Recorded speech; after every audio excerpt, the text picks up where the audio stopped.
Good morning, class. Today we are going to be working on an art project, and we're going to learn some interesting things while doing this art project.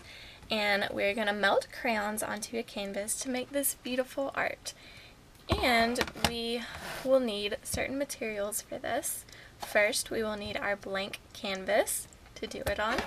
Second, we will need some crayons to melt onto the canvas.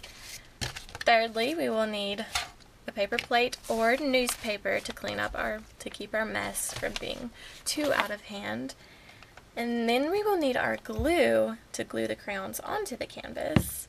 And then we will need our handy dandy hair dryer that has a heat setting so that we can melt the crayons.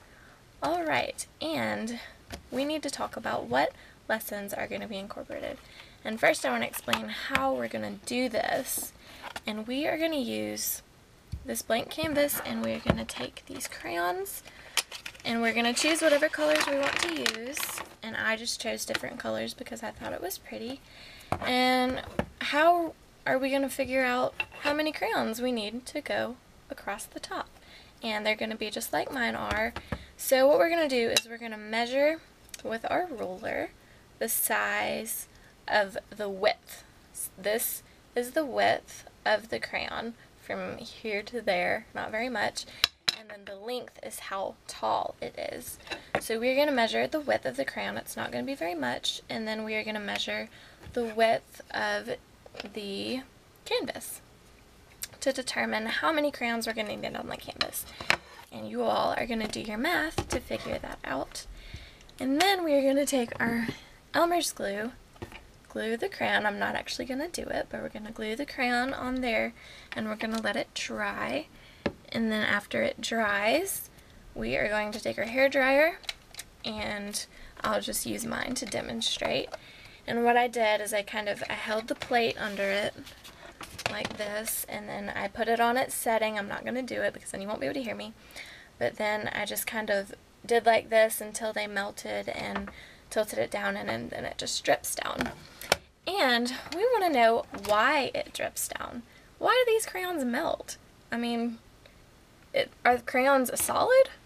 What is a solid? A solid is something that it's something that stays in place. It's something like this ruler, for instance, is a solid. It's not changing, it holds its shape. So in that case, what is a liquid? A liquid is something that is fluent, and it usually, like water or anything like that. So what happens if a solid, say this crayon, turns to a liquid? Well, that is called melting. And why does this melting happen? Because of this hair dryer. The heat from the hair dryer then causes these crayons to melt. So that's pretty cool because then it makes this really pretty art. So, what is art? Well, what are different types of art? What type of art would this be? We're going to talk about the differences between real art and abstract art. And real art is something like a painting of a person or a painting of an animal that you can see. And you can tell that it's an animal, or you know exactly what it is. You can say that this is a painting of a plate. You can just say things like that. So in that case, what would abstract be?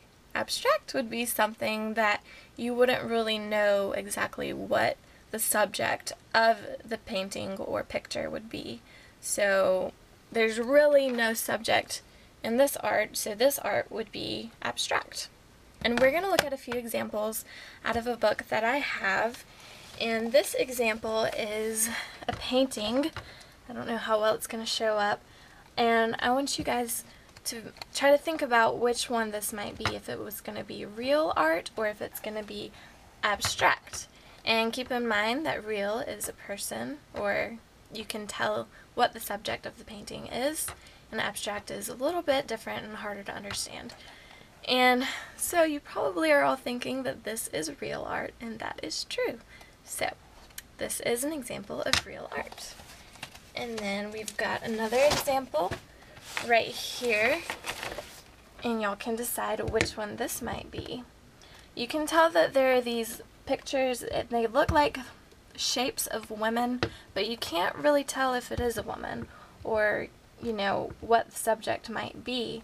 So in this case, it's going to be abstract because we don't know for sure that that's a woman, and plus, no woman that I've ever seen looks like that. And I may have some other, here's another example. This is a little piece that is made by pottery, I guess, or ceramic.